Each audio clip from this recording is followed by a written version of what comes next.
Paul Harris once again from Business in Vancouver. This hour, Paul, we're talking about some good profit news for local companies. Yeah, we certainly are. The profits for two of BC's biggest credit unions are surging, which of course is good news for our communities. The profits are up despite a turbulent economy and choppy markets.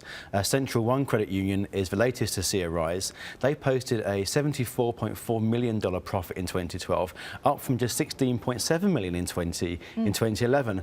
The CEO put it down to improve investment results and a better return on its portfolio. Okay. And secondly, Coast Capital said earlier this month that its profits rose 17% to a record $72.4 million, all of which is great news for BC communities because, right, of course, a portion of all profits from credit unions goes back into the communities for events, for community projects, a whole range of things that they invest in. So their win is very much our win as well. That's great. All right, and Lululemon. We were talking about Lululemon this week or last week. Yes.